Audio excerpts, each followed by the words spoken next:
Bueno, nos toca el Salmo 53. Salmo pequeñito, pero bueno, vamos a ver qué hay allí. Bien, vamos a leerlo primero. Bueno, este es un salmo de David. Continuamos con otra serie de los salmos de David. Dice acá unas palabras extrañas. Dice, según Mahalat, Masquil de David. Bueno, Masquil ya sabemos que es un salmo, es un poema didáctico, un poema que deja enseñanza. ¿Listo? Eso es un Masquil. Pero un Mahalat, esa es otra palabra, son palabras en hebreo. Y Mahalat, según está aquí anotado, dice enfermedad o tonada triste. Una tonada como cuando usted está triste, enfermedad. Podríamos decir como de despecho, ¿sí? Pero por las cosas espirituales, no por mujeres ni por nada de eso, sino por las cosas espirituales. Ese es un Mahalat.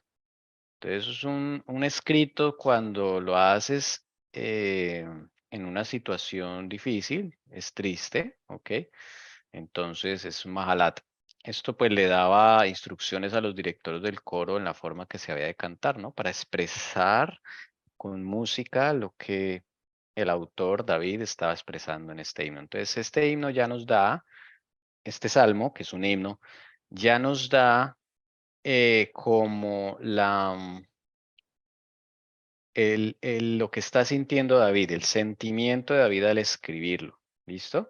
Ya sabemos que él está escribiendo acá con tristeza, con esa suspiro, esa nostalgia por las cosas espirituales. Entonces, vamos a leerlo, teniendo presente siempre de la tonada en la que está escrito, ¿no? No, él acá no está regañando, él acá no está predicando, él aquí está haciendo podríamos decir, una lamentación.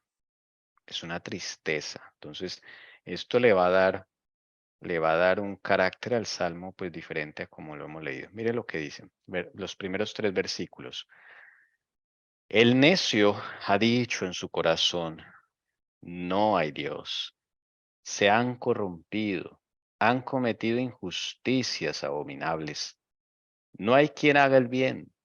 Dios ha mirado desde los cielos sobre los hijos de los hombres para ver si hay alguno que entienda, alguno que busque a Dios. Todos se han desviado, a una se han corrompido. No hay quien haga el bien, no hay ni siquiera uno. ¿Ok?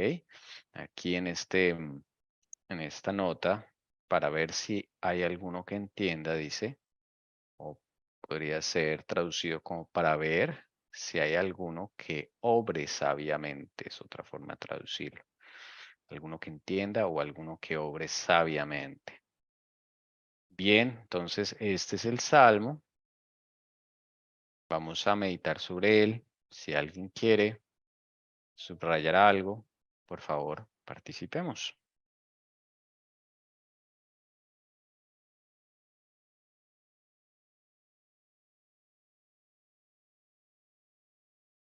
Bueno, a mí sí me llama mucho la atención. Bueno, todo lo que dice aquí es muy tremendo porque a veces uno también lo ha vivido eh, con uno mismo, diciéndose lo mismo, cuando un Señor le muestra la condición de uno, algún pecado y él de todo corazón uno siente mucho dolor. Cuando uno dice no hago el bien, que es lo que estoy haciendo, bueno. Y también cuando de corazón, no con ojo crítico ni juzgando, ve uno la condición del mundo o de la iglesia, ¿no? A mí me ha pasado, em, a comparación de otras que pues la han mirado con otros ojos que no son, ¿no? Pero aquí me llama la atención una frase que dice, para ver si hay alguno que entienda, alguno que busque a Dios, ese alguno que entienda, ¿no? O sea, es el no entender, ¿no? El no ser conscientes de la condición o de ser conscientes y sentir la necesidad de Dios, ¿no? Que es algo que hablábamos hace pocos sábados, que no se siente la necesidad de necesitar a Dios, ¿sí? Para la redundancia. Entonces, y por ende, pues no se busca, ¿no? Entonces, me llama la atención, ¿no? Porque es clave, ¿no? Para mí es clave. no entienden y por eso no buscan a Dios y por eso pues se ha corrompido, ¿no? Como dicen en los otros versículos. No sé de pronto qué dice en el C. Sí, ya lo habías dicho, no puse cuidado en donde en la Sí, parte no, es. para ver si hay alguno que obre sabiamente, otra forma de traducirlo. Claro, y la sabiduría la da el Señor, ¿no? Para entender muchas cosas. Claro. Bueno, mientras el hermano Tommy leía, se pasaba por mi mente cuando Dios dice que le había pesado haber hecho al hombre. Y pues hay dos sentimientos en mí. Primero, una tristeza muy grande de ver cómo es nuestra condición. Y segundo, al mismo tiempo, como esa rabia, ¿no? Sí. ¿Por qué nosotros somos así con el Señor? ¿Por qué lo digo? Porque me acordaba del tiempo de Moisés, en el tiempo de David, mejor dicho, en lo que dice la Sagrada Escritura, siempre los humanos la estamos embarrando con el Señor, siempre. Pues que llegó el momento el Señor de pensar que iba a raer, que le había pesado, ¿cierto? Le ha pesado haber hecho el hombre, o sea, la condición nuestra. Y pues a mí me da enojo no con el Señor, sino conmigo misma. Y decirle, Señor, ¿por qué nosotros somos así y obramos de esa manera? Somos tan necios. Usted nos habla de una forma, de otra, hace los milagros maravillosos en nuestra vida, nos reprende, nos disciplina, porque somos dados a siempre ir en contravía, ¿sí? Por eso es que dice, el necio ha dicho en su corazón, bueno, no hay Dios, se han corrompido, han cometido injusticias abominables, no hay quien haga el bien. Pero entonces también recuerdo que a través de los tiempos, siempre ha habido alguien que hace el bien.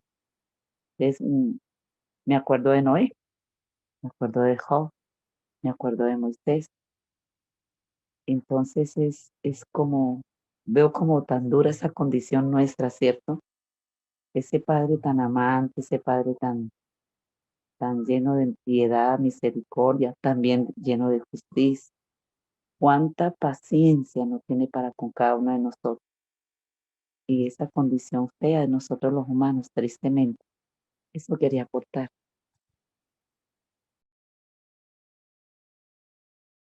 Gracias, hermano. Hermana Ana Milena, si quiere opinar, por favor. Pues sí me causa como mucha impresión que dice el necio, ha dicho en su corazón, no hay Dios. Entonces no alcanza uno como a imaginar esa condición, ¿no? Qué tan apartados estamos cuando llegamos a pensar eso. Qué eh, tantas obras malignas ha hecho el enemigo en uno para sentir ese pensamiento, ¿no?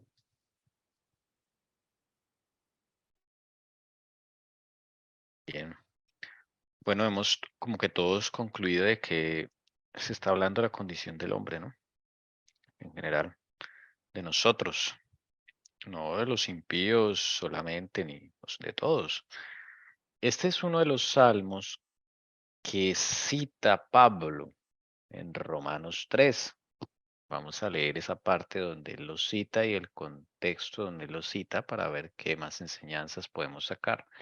Eso está en Romanos 3, versículo del 9 al 12. Aquí, del 10 al 12 él cita el Salmo, pero vamos a leer el 9 para darle el contexto. Entonces, ¿qué? ¿Somos nosotros mejores que ellos? Refiriéndose a los judíos. De ninguna manera, porque ya hemos denunciado que tanto judíos como griegos están todos bajo pecado. Como está escrito, y aquí viene la porción que leímos ahorita del Salmo 53. No hay justo ni aún uno. No hay quien entienda. No hay quien busque a Dios. Todos se han desviado.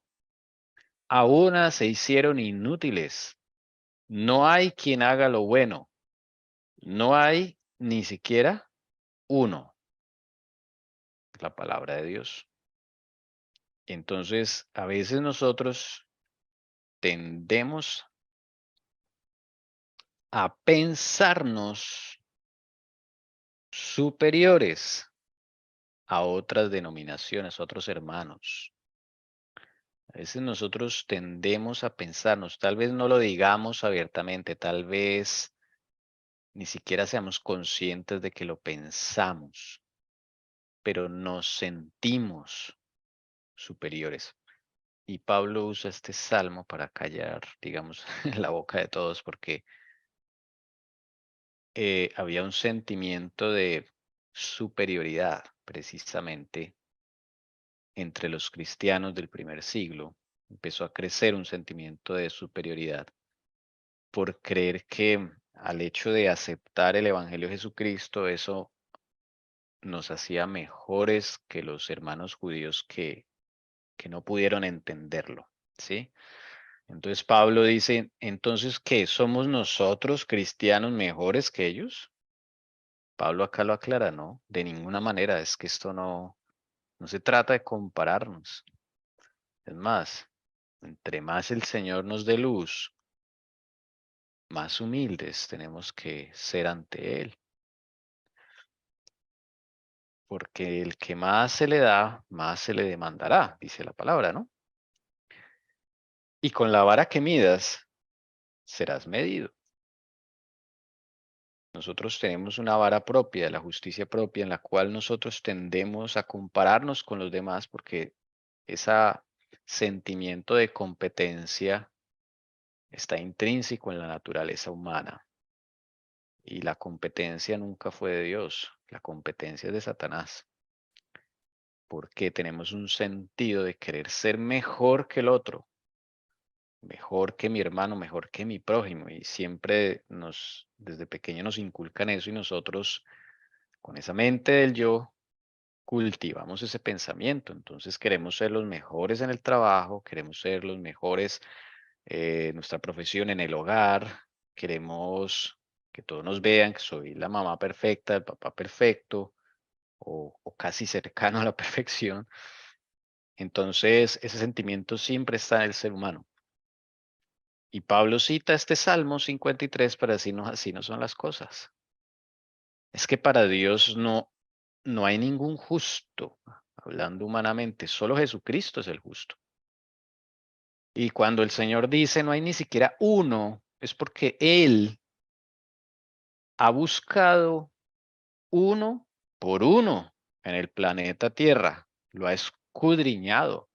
Porque acá lo dice, Dios ha mirado desde los cielos, mire, sobre los hijos de los hombres, para ver si hay alguno, al menos uno, esa es la palabra alguno, al menos uno que entienda, al menos uno que busque a Dios. Pero ¿qué encontró Dios? Que no había ni uno. Todos, dice acá, se han desviado, a una se han corrompido. No hay quien haga el bien desde el punto de vista de... No hay ni siquiera uno. Entonces, creo que entre todos nos toca el hecho de que esto es un mensaje para todos y hace parte de la justificación por la fe. El hecho de reconocer que la ley de Dios exige solamente una y solo una justicia, la de Cristo.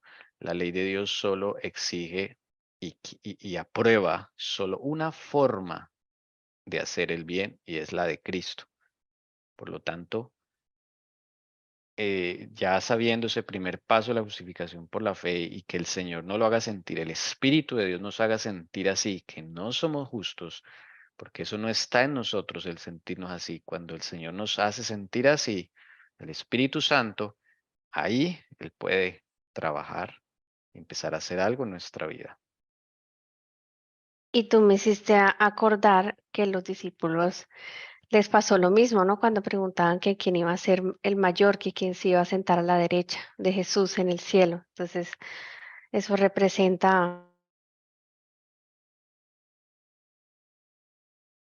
me acordé de los discípulos. Y no está muy lejano ese pensamiento a nosotros, ¿no? Que pues uno tiende a pensar así, ¿no? ¿Quién predica mejor?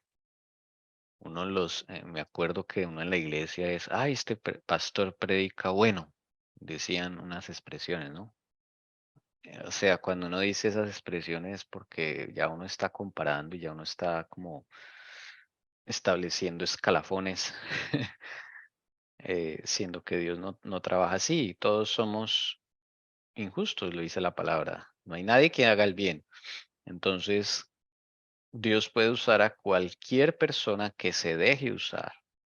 Entonces, esto no es de que hayan unos mejores que otros. Y Dios nos trata como si fuéramos los únicos en el mundo. Lo dice la palabra, el espíritu profecía. Él no nos compara con otros. Eso también es algo muy de nosotros, el compararnos.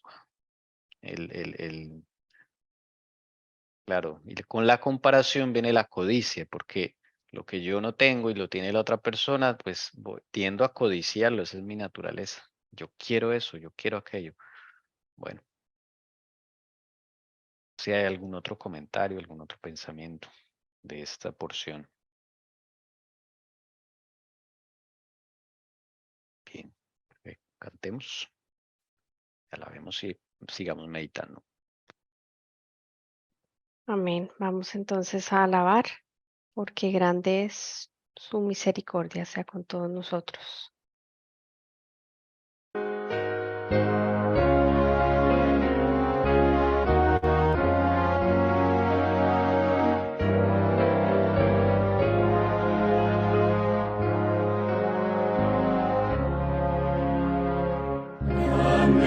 Señor, es tu misericordia, nunca termina ni cambia jamás. Tu compasión y bondad no se agotan, tal como has sido por siempre serás.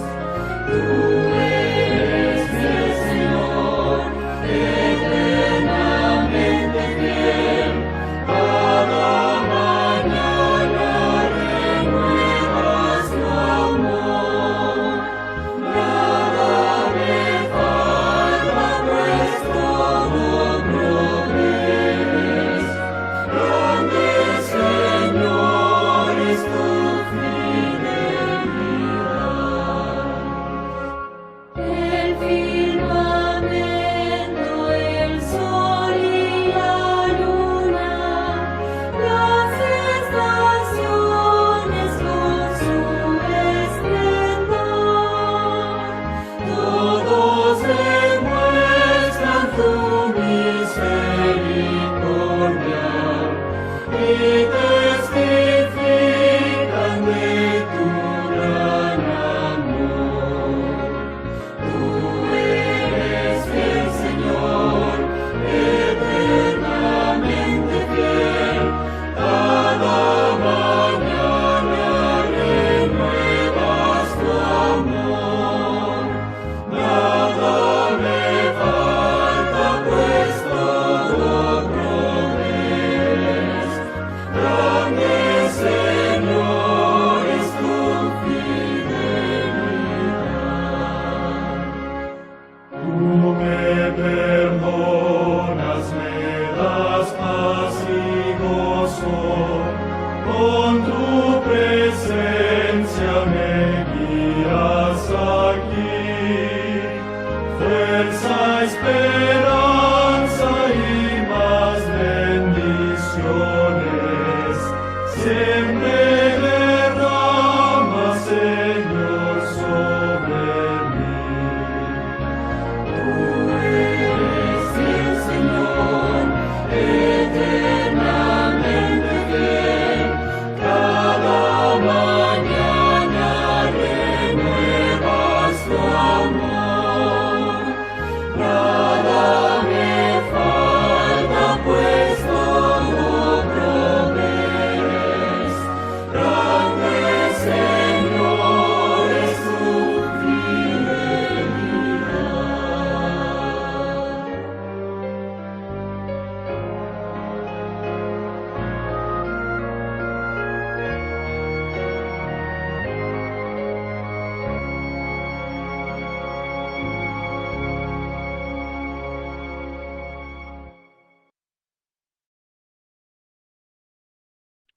Bien, vamos a continuar con el Salmo 53, ¿sí? Vamos ahora a los versículos 4, 5 y 6. Dice lo siguiente: ¿no tienen conocimiento los que hacen iniquidad, que devoran a mi pueblo como si comieran pan y no invocan a Dios? Donde antes no había terror, allí tiemblan de espanto, porque Dios esparció los huesos del que acampaba contra ti. Tú los avergonzaste porque Dios los había rechazado. Oh, si de Sión saliera la salvación de Israel. Cuando Dios restaure su pueblo cautivo, se regocijará Jacob y se alegrará Israel. Pensamientos. Hermano, aquí tiene que ver, Sí. pues no sé, pregunto, ¿estaba el pueblo de Dios como cautivo ahí? ¿Y está hablando Dios ante los que lo tienen bajo yugo? Eso es lo que yo digo. Evidentemente, dice ahí, claro. Evidentemente. Ese es un salmo de David y desde luego, bueno, dicen que, y es así, ¿no? En la Biblia vemos que antes de Dios dar una bendición, te pone a suspirar por esa bendición. ¿Qué me refiero? Por ejemplo, Adán antes de recibir la bendición de Eva, Dios lo puso a suspirar, ¿sí? Cuando le presentó todos los animales y él veía que todos andaban en parejita, pero él no tenía su pareja, entonces él lo pone a suspirar y después le da la bendición. Y asimismo, en el tiempo de David, antes de que él fuera rey, había un suspiro y no solo en David, sino en el pueblo. El pueblo estaba cautivo. ¿Por quiénes? Por los filisteos, por los amonitas, varios pueblos que tenían a Israel cercado. Israel estaba cautivo. Ellos venían de la época de los jueces. Saúl no fue el mejor rey y no cumplió el propósito de Dios, que era liberar a su pueblo. Y esa liberación viene desde Egipto, pero 500 años después el pueblo seguía cautivo, con su mente egipcia, y eso se ha dicho muchas veces aquí, ¿no? Porque aunque salieron de Egipto físicamente, su mente siguió siendo egipcia. Y eso es algo que nos pasa a nosotros. Entonces el Señor pone a suspirar, a anhelar, antes de dar esa bendición. Y esa bendición, pues yo veo acá un doble propósito, ¿no? Sobre todo en el versículo 6, claro. David suspira por lo que Dios va a hacer con David. Aquí, evidentemente, David todavía no es rey, él está todavía de pronto con Saúl o huyendo de Saúl, pero él ve a su pueblo cautivo y empieza a suspirar. Y él dice, porque él dice, si de Sión saliera la salvación de Israel, porque él está pensando en el Mesías que había de venir. Él está pensando en el Mesías, sí. Pero Dios, sin embargo, usa a David como un símbolo de Cristo y él libera a Israel de los filisteos, de los amonitas y de otras tribus. De hecho, cuando la última fortaleza que Dios le da a David, la última fortaleza que Dios usa a David para liberar a su pueblo es la fortaleza de Sión. La fortaleza de Sión, y así lo llama la Biblia, fortaleza, era es un monte, pero estaba lleno de jebuseos. Y esos jebuseos se supone que debían haberlos sacado desde mucho antes, pero ellos se quedaron ahí, nunca lo sacaron. Entonces Sión está ocupada. Y llega entonces el momento en que el Señor le va a entregar la fortaleza de Sión. Y esa es la última que falta para liberar a Israel. Ya David ha liberado a Israel de los filisteos, de los amonitas y de otros pueblos, y quedan los jebuseos. ¿Y los jebuseos dónde están? En la fortaleza de Sión. Entonces, años después, Dios usa a David para liberar a Israel. Y es allí, en Sión, donde es David proclamado rey. y a su vez se convierte en un símbolo del Mesías, del futuro Mesías que habría de venir para liberar a Israel. Y es también pues una profecía para nosotros. Recuerden que siempre que aparece la palabra Sión, eso está relacionado con los 144,000. Y Jacob está relacionado con los 144,000 por la justificación por la fe, por la lucha de Jacob y por la victoria de Jacob sobre el pecado que le dio el Señor Jesucristo. Entonces, bueno, ahí está. No sé si alguien quiere partir algo más. Yo voy a aportar referente al versículo 6, porque hasta hoy yo sé que hubo cumplimientos literales cuando el Señor devolvía al pueblo, nuevamente los libertaba, los ayudaba, los devolvía a Israel, pero hasta hoy esta promesa y esta profecía no se ha cumplido. Cuando dice, cuando Dios restaure a su pueblo cautivo, y nosotros estamos en cautividad, es un planeta prisión, estamos en Egipto literal, no literal hacia allá, pero pues sí en el pecado. Egipto representa el mundo, y el mundo es el pecado, así que nosotros no hemos sido restaurados, y es una promesa, es una profecía. Por eso dice, se regocijará Jacob y se alegrará Israel. Entonces, si es tan amable, tome y me resalta restaure. Me parece que esa es una palabra muy importante porque no se ha cumplido y es algo que pues todos estamos esperando ser restaurados, que la tierra también sea restaurada como era antes, todo vuelva nuevamente al comienzo y es nuestra esperanza, ¿no? No es esperar a nuestro Salvador. Mientras tanto, pues obvio, ir trabajando con el Señor. Yo tengo una pregunta, también estaba mirando ese verso 6 y con lo que dice el Sira me llama la atención. Dice, si de Sión saliera la salvación de Israel. Yo pensé en Jesús, ¿no? Porque yo dije, bueno, pero es Jesús de Sión. Bueno, no lo entiendo muy bien, pero lo relacioné porque si Sión se relaciona con los 144,000, pues sí tiene que ver con Jesús porque los 144,000 van a tener su carácter, ¿no? Como van a ser clones. Entonces no sé qué opinen ustedes, porque dice de Sión saliera la salvación de Israel, entonces es Cristo, Pues, pero con los pues, 144,000, ¿no? va acorde a lo que hemos hablado. Es, para ser restaurado necesitamos Jesús. Para ser salvados necesitamos a Jesús. ¿Cómo nos alegraremos y nos regocijaremos? Pues en Jesús.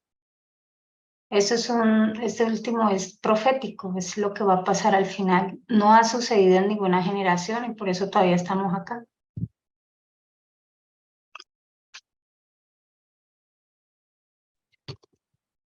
Y aparecen los dos nombres que tuvo un solo hombre, ¿no? Que Israel, pues no solo el pueblo Israel, sino el nombre que Dios le dio a Jacob después de la lucha con el ángel. Y pues esto es bonito porque, bueno, ¿qué significa Jacob? Suplantador, engañador. O sea, en su nombre estaba su pecado. ¿Y qué significa el nombre en la Biblia? El carácter de una persona. Y ese es nuestro nombre por naturaleza, un carácter dañino, suplantador, como el de Satanás. Pero cuando Jacob recibe la bendición, el Señor lo llama Israel, que significa el que lucha con Dios. Es esta la característica de aquellos que vivimos en la última generación, que debemos luchar con Dios y que el Señor nos dará un nuevo nombre, o sea, un nuevo carácter, el de Jesús.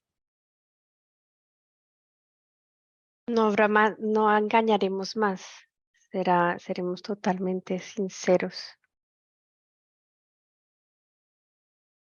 transparentes, ¿no? La pureza de corazón. Amén. No leímos este comentario. Dice, "Oh, restaure la suerte de su pueblo". Esta palabra suerte no es de suerte de lotería, sino de destino. Restaure el destino de su pueblo. O sea, que el pueblo de Dios tiene un destino. Dios preparó el destino de su pueblo desde mucho antes de la fundación del mundo. Él ya sabía el fin desde el principio. Y el destino es liberación. Como dice la hermana Alcira, seguimos cautivos. Hay enemigos que acampan alrededor, devoran al pueblo como si comieran pan. Y bueno, pero debemos, con la ayuda del Señor, seguir trabajando, ¿no? A Mientras mí me llama la ayuda a Él. atención. A mí me llama la atención que dice, porque Dios esparció los huesos del que acampaba contra ti.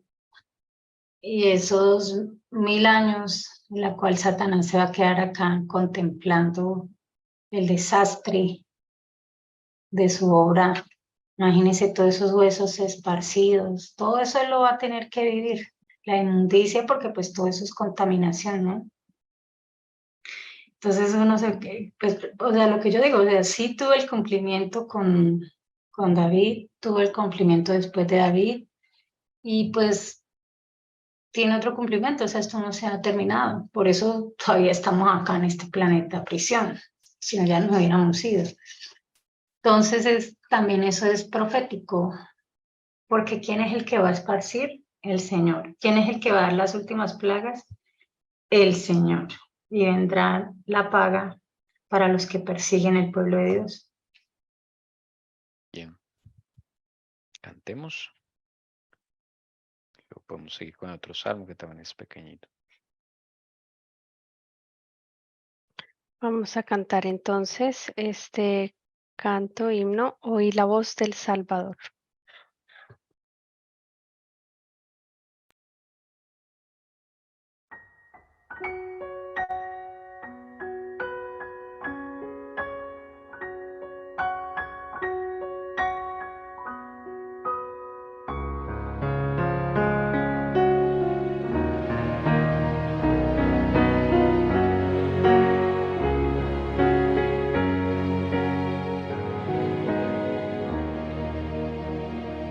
Oí la voz del Salvador decir venir a mí. Si cansado y cargado estás, en mí encontrarás paz. Yo vine a Cristo tal cual soy, perdido y pecador. Solamente en Él pude encontrar reposo y perdón. Oí al Salvador decir, sediento ven a mí. Yo la fuente de agua viva soy, ven y bebe vivir. Acudí a Cristo y bebí de esa fuente eterna.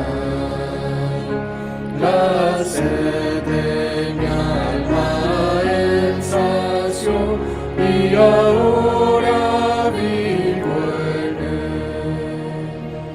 Oí al Salvador decir, yo soy eterna luz. Miradme a mí, os salvaré, hay vida por mi cruz. Miré a Cristo y encontré mi sol, mi dirección. Y en la luz de vida andaré por la eternidad.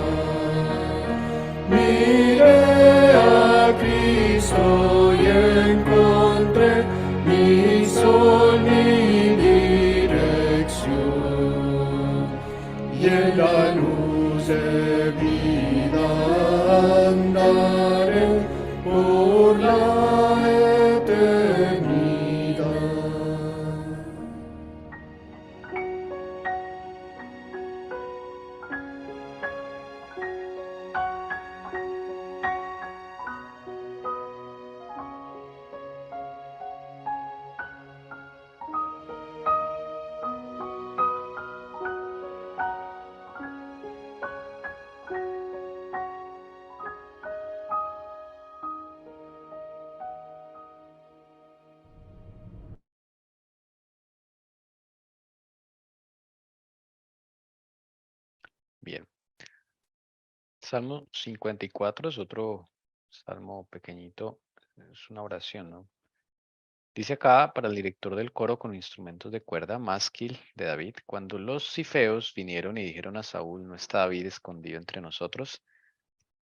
Este es un momento en donde David estaba en el desierto de Sif, escondido, pues Saúl lo estaba persiguiendo. Este era un desierto, él estaba entre las peñas y David estuvo 2 veces en el desierto de Sif. En la primera, el Señor lo protegió mandando a los filisteos contra Saúl. Y en la segunda ocasión, Dios protegió a David de una forma diferente, porque es allí donde David le corta un pedazo le coge la espada a Saúl, perdón, sí, le coge la espada a Saúl cuando él está durmiendo y no se da ni cuenta. Entonces, al otro día es cuando David le presenta la espada y le dice, yo no te voy a matar, yo no estoy contra ti, ¿qué tienes contra mí? Y ahí Saúl desiste por un instante de perseguirlo. Entonces, desde luego, cuando los cifeos delatan a David, pues David entra en angustia, porque no sabe a dónde ir. Tiene que esperar que el Señor le dé instrucciones y en esa espera, esa angustia, pues sale este salmo. Dicen los 3 primeros versículos, sálvame, oh Dios, por tu nombre, y hazme justicia con tu poder. Escucha mi oración, oh Dios, presta oído a las palabras de mi boca, porque extraños se han levantado contra mí, y hombres violentos buscan mi vida. No han puesto a Dios delante de sí. Aquí donde dice hazme justicia, puede traducir como júzgame con tu poder. Y en donde dice hombres violentos buscan mi vida, se puede traducir como o mi alma. Ok. Bien. Entonces, si queremos, podemos comentar la porción. Y me llama la atención la forma en que David pide esta oración, ¿no? Dice, sálvame Dios por tu nombre. Me llama la atención esta frase, ¿no? Uno nunca como que, ¿cómo decirlo, no? Pues bueno, le echa en cara al Señor por tu nombre, ¿no? Es una forma de decirlo, no sé cómo decirlo más, pero es como mencionarle, Señor, por amor a tu nombre. David sabía muy bien lo que estaba diciendo. ¿Qué querrá decir David ahí? ¿Por qué le dice al Señor por tu nombre? Porque Dios había dado una promesa, hermanos, y había elegido a David como rey, ya lo habían ungido. Y Dios no es hombre para que mienta, ni hijo de hombre para que se arrepienta. Le estaba reclamando esa promesa. Así como también es chévere porque le dice, y hazme justicia. Hay varias cosas acá. Hazme justicia por tu nombre. Me llama así algo la atención en el versículo 3 cuando dice, porque extraños se han levantado contra mí. Y es curioso porque dentro de los extraños estaba Saúl, ¿no? Porque ella le habla así. Y es maravilloso porque alguien como David ora diciendo, hazme tu justicia o juicio. O sea, él sabía que él estaba a cuentas con Dios y sabía que podía reclamar promesas. Sabía que sus manos estaban limpias ante Dios. Por eso le dice, escucha mi oración. Y lo curioso es que, vuelvo y les digo, porque extraños se han levantado contra mi vida. Entonces, como que yo comí de la mesa con alguien allá, viví allá, estuve allá, me tocó huir porque me está persiguiendo. Y hoy, dentro de todos esos extraños, también está con la persona que yo comí, la persona que yo viví, y se volvió extraño para que David diga así. ¿Por qué creen ustedes?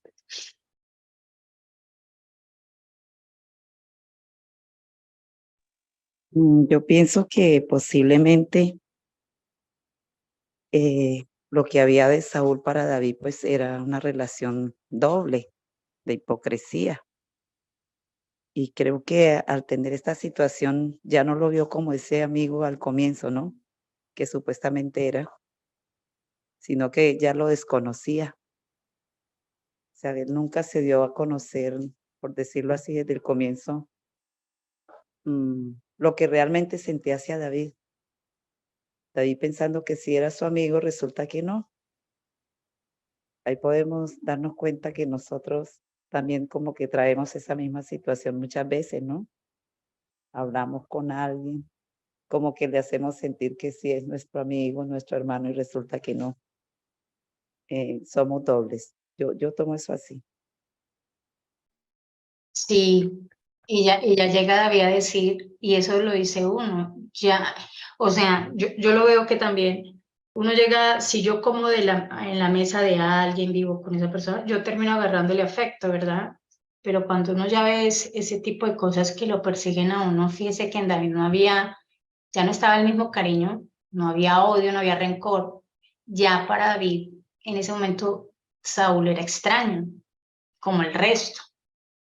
Ya no hacía parte en su corazón. Nunca lo mató por el temor a Dios, porque para él las cosas de Dios era sagrado, lo había ungido y todo eso, pero pues ya aquí era un extraño para él, ya ese afecto y eso pues era algo atípico y anormal.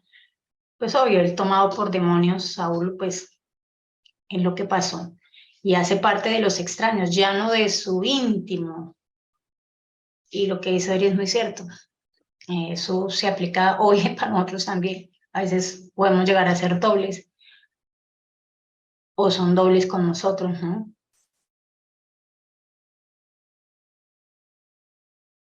Y David dice una frase, lo último, que me llama la atención. No han puesto a Dios delante de sí. Tal vez un factor, bueno, es un factor por el cual Saúl se volvió un extraño, cambió, ¿no? Porque cuando uno no pone a Dios delante de sí, uno se vuelve un extraño, uno cambia, porque ya el enemigo empieza a controlarlo. Y Esa es una clave. violento, Ujú. como dice ahí, violento. Yo creo que es como el yo reinando, ¿no? Sí, Pero sí, Dios no, no, sigue. O sea, el yo, como, es que no sé cómo decirlo, el yo de Satanás, ¿no? O sea, todo lo feo que hay en uno sale como cuando uno tiene, es que no sé cómo decirlo, como cuando uno tiene el Espíritu de Cristo, está siendo guiado por Cristo, o cuando uno está bajo las garras del enemigo. sí. Lo que sale de uno, pues, es todo lo malo, ¿no? Si Dios no está delante de mí es porque yo estoy delante de Él. Creo delante de Él. Entonces, ¿quién está delante de Dios? Pues mi yo. Entonces, ya Dios no puede tomar control de mis impulsos pecaminosos. Ya no estoy refugiado porque no tengo a nadie delante que me refugie. Entonces estoy a merced del enemigo. Y eso le pasó a Saúl. Y acá también nos muestra que David, y nos deja un ejemplo, sabía pelear. Y eso es lo que muchas veces nosotros no sabemos, ¿verdad? Porque en el primer versículo dice, sálvame, oh Dios, por tu nombre. Entonces cuando dice, sálvame, oh Dios, él, y lo podemos ver, nunca tomó la justicia por sus manos. Siempre esperó en Jehová, siempre creyó en él, siempre le creyó en la promesa, por eso le dice aquí, por tu nombre. O sea, Dios lo había ungido y Dios le había prometido que iba a ser rey. Entonces, las grandes victorias se dan es cuando Dios pelea mis batallas, no cuando yo las peleo. Y entonces aquí David nos da ese ejemplo. ¿Cómo él llegó a vencer en este momento? ¿Por qué? Porque era Dios y él clamaba a Dios, que era Dios el que debía libertarlo, era Dios el que podía ayudarlo. Solo Dios podía hacer su parte. Él podía hacerlo, pero quería que sus manos estuvieran limpias y Satanás no lo acusara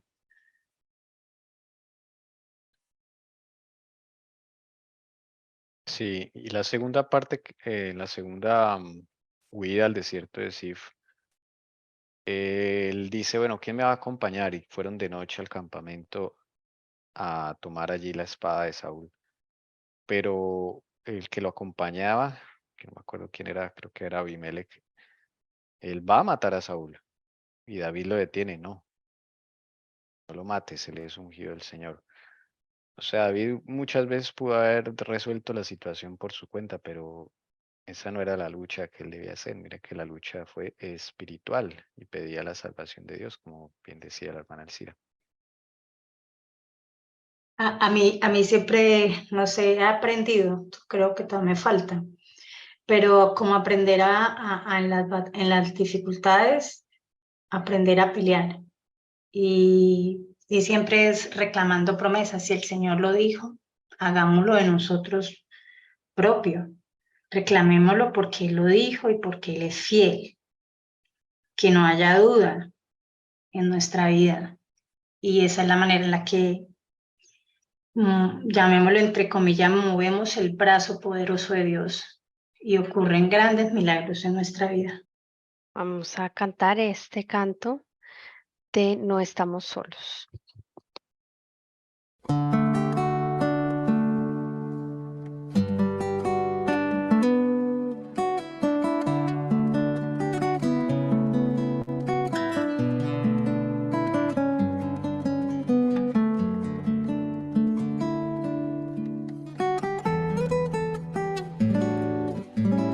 Un día entenderemos lo que hoy se escapa de nuestra razón y sabremos todo lo que tú moviste a nuestro favor. Un ejército de ángeles lucharon por nosotros y aunque el miedo nos llevó a dudar, siempre supimos que nunca estuvimos solos, que fuiste un escudo fuerte, que ni de noche ni de día tu mirada se apartó, porque fue tu amor nuestra bandera, tu misericordia nuestra protección, para preservarnos, para protegernos, para resguardarnos la vida.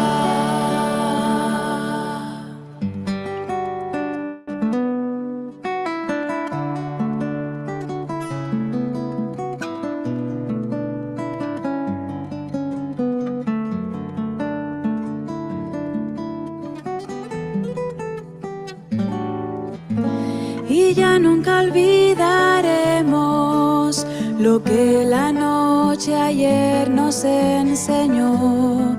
Cantaremos todo lo que tú moviste a nuestro favor.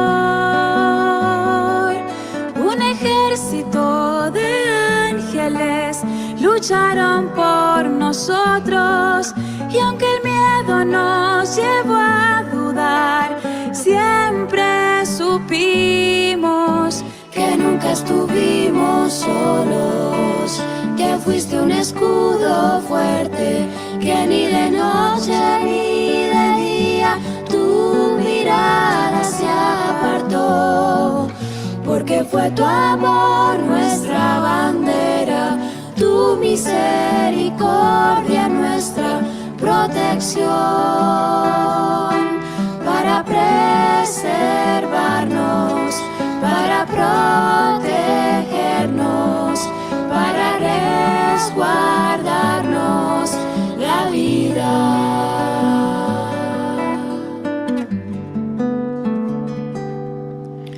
Que nunca estuvimos solos, que fuiste un escudo fuerte, que ni de noche ni de día tu mirada se apartó, porque fue tu amor nuestra bandera, tu misericordia nuestra protección para preservarnos, para protegernos, para resguardarnos la vida.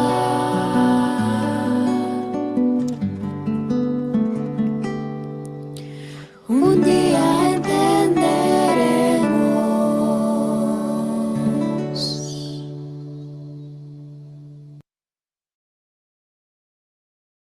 Bien. Vamos a leer aquí la partecita de corrobora pues todo lo que se está diciendo. Eso está en 1 Samuel 26, verso 6. Voy a enfocarlo aquí. Aquí David está en el desierto de Sif. Miren cómo actúa David. Dice, entonces David dijo a Ahimelech, Eteo y a Abisai, hijo de Sarbia, hermano de Joab, ¿quién descenderá conmigo a Saúl en el campamento? Y dijo Abisai, yo descenderé contigo. Yo he dicho a Ahimelech, pero no, es Abisai. Entonces David pues y Abisai fueron de noche al ejército, y aquí que Saúl estaba tendido durmiendo en el campamento y su lanza clavada en tierra a su cabecera. Y Abner y el ejército estaban tendidos alrededor de él, o sea, todos estaban dormidos. Entonces dijo Abisai a David, mire, hoy ha entregado Dios a tu enemigo en tu mano. Ahora pues déjame que le hiera con la lanza y lo enclavaré en la tierra de un golpe y no le daré segundo golpe. Miren la respuesta de David. Y David respondió a Abisai, no le mates, porque, no le mates, porque ¿quién extenderá su mano contra el ungido de Jehová y será inocente? Dijo además David, vive Jehová, que si Jehová no lo hiriere, o su día llegue para que muera, o descendiendo en batalla perezca, guárdeme Jehová de extender mi mano contra el ungido de Jehová. Pero toma ahora la lanza que está a su cabecera y la vasija de agua y vámonos. Se llevó pues David la lanza y la vasija de agua de la cabecera de Saúl y se fueron, y no hubo nadie que viese, ni entendiese, ni velase, pues todos dormían, porque un profundo sueño enviado de Jehová había caído sobre ellos. Interesante aquí es que es la forma en que David responde, además que dice, guárdeme, dice acá, guárdeme Jehová de extender mi mano contra el ungido de Jehová. Desde luego era una tentación tenerlo ahí, y pues sí, daban ganas de matarlo, porque pues un enemigo así, uno huyendo de ese enemigo, ¿no? Pues da tentación, ¿no? Pero David se refugia en el Señor y espera la justicia de él y dice, guárdeme Jehová de extender mi mano. En otras palabras, guárdeme de hacer mis propias justicias y de tratar de cumplir la palabra de él por mi cuenta, porque eso fue lo que entendió Abisai, lo entendió mal. ¿Ok? Él pensaba que ya lo había entregado ahí y ya era el momento. Esa no es la forma de trabajar de Dios. Bueno, es Pero ahí es donde precisamente creería con lo último que dice acá, porque un profundo sueño enviado de Jehová había caído sobre ellos y realmente estaban siendo probados. Lo que había en el corazón, si David se esperaría su tiempo, no en su tiempo, el tiempo del Señor, porque los tiempos de Dios son perfectos. No hay demora ni premura. Entonces, es evidente la conexión que David en ese momento tenía con Dios, ¿no? Pudo discernir que a pesar de que Dios les había dado ese profundo sueño, había que esperar en Jehová. Y por eso él dice, es Dios el que ya realmente hará algo, lo herirá, morirá en una batalla, algo, pero no en las manos de David tomando justicia por sus propias manos. interesante lo que dice el Ciro. Que a veces uno ve como señales de que, uy, ya el Señor ya está dando como luz verde, ¿no? Y resulta que no. Está uno siendo probado. La importancia de tener esa conexión con el Señor diariamente. Sí. Uy, sí, para entender en qué estamos, ¿no? Para discernir bien qué es lo que está pasando en nuestra vida. Interesante. Vamos a terminar el Salmo. Dice, desde el 4 en adelante, dice aquí, Dios es el que me ayuda. El Señor es el que sostiene mi alma. Él devolverá el mal a mis enemigos. Destrúyelos por tu fidelidad. Voluntariamente sacrificaré a ti. Alabaré tu nombre, oh Señor, porque es bueno. Porque el Señor me ha librado de toda angustia, y mis ojos han visto a mis enemigos derrotados. Pasan como unos 14 años para que esa promesa de Dios se cumpla en la vida de Vito. Porque a los 30 es cuando él ya empieza a reinar y todos sus enemigos son derrotados. Si alguien... O sea, es algo, pues porque uno se pone a mirar el patrón con Abraham fue igual, pues no estoy hablando exactamente de los años, pero Dios se demora, da una promesa, se demora. Y ahí de paso uno es probado, ¿no? Cuando uno no ve que nada pasa, que todo como si nada, o quizás es adversa la situación y uno dice, no, de pronto eso no era de Dios. Y a veces uno suelta muy rápido el brazo de Dios. Ahí es donde uno tiene, pero espere, o sea, de oración, incansable, incansable, y estar conectado con el Señor. Y vuelve nuevamente David a decir en el versículo 4, o sea, le reconoce que Dios es su Salvador, que Dios es su ayudador, que Él es el que hace justicia. Mire la dependencia total de David con el Señor. Y eso muestra una fe activa, una confianza absoluta en el Señor, que por más de que lo estaban persiguiendo, por más de que la situación estaba adversa, él podía ir a buscar al Señor, podía clamar y él estaba confiado en que el Señor iba a hacer justicia, en que el Señor se iba a encargar de los enemigos, porque ahí ya habla enemigos. Y Saúl ya viene siendo un enemigo de David, a su vez enemigo de Dios, porque la palabra dice que el que os toca, toca a la niña de sus ojos. Yo aquí digo, hermanos, que yo creo que todos hemos pasado momentos de dicha grandísima cuando Dios nos ha contestado, pues o sea, para mí lo de David es algo supremamente grandioso, colosal, digámoslo así.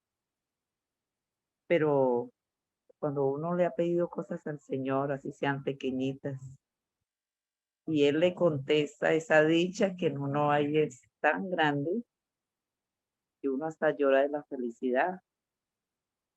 Entonces, con estas palabras que dice David, estaba leyendo el hermano, yo me estaba como representando en mi mente el momento en que David, por ejemplo, dice, voluntariamente sacrificaré a ti, alabaré tu nombre, oh Señor, porque es bueno. No se cabía de la dicha, David, de ver ese pedido cumplido. La misma dicha que nosotros tenemos, a pesar de que, claro que David nos llevaba en su forma espiritual, bueno, considero yo conmigo, ¿no? Él ya espiritualmente muy, muy desarrollado su espiritualidad con el Señor. Pero a lo que yo quiero dar a entender es que es tan gratificante, se llena uno de tanta dicha, de querer alabar a Dios, de postrarse y de agradecerle cuando algo que se ha estado pidiendo, Él llega y nos contesta. Es maravillosa esa dicha.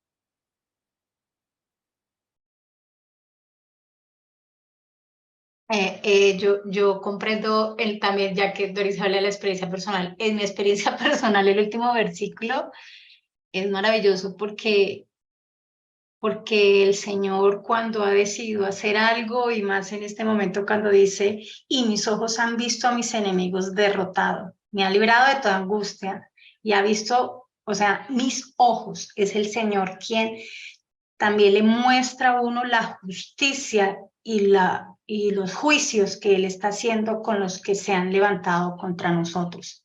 Entonces es maravilloso porque Él revela todo, Él muestra todo y saca, pues precisamente para que cada día nuestra fe vaya creciendo y se vaya afianzando en Él, y que tenemos un Dios todopoderoso, un Dios bueno, y misericordioso para con nosotros. Amén. Amén. Que David aquí habla ya como una realidad, o sea, él está, ya sabe lo que va a pasar con sus enemigos, ¿no? Que el Señor le va a devolver el mal a esos enemigos. Y también está, digamos, prediciendo lo que va a hacer. Dice, no, yo voy a sacrificar a ti voluntariamente, o sea, sacrificios de paz, de alabanza, de acción de gracias. Él ya se está mirando allá cuando se cumpla esas promesas.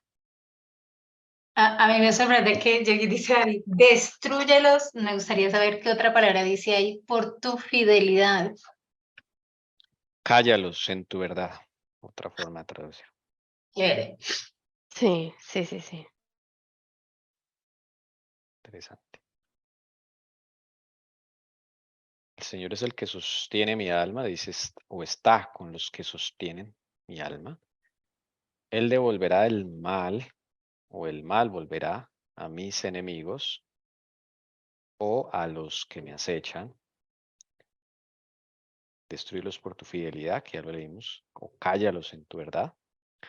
Voluntariamente, o con ofrenda voluntaria.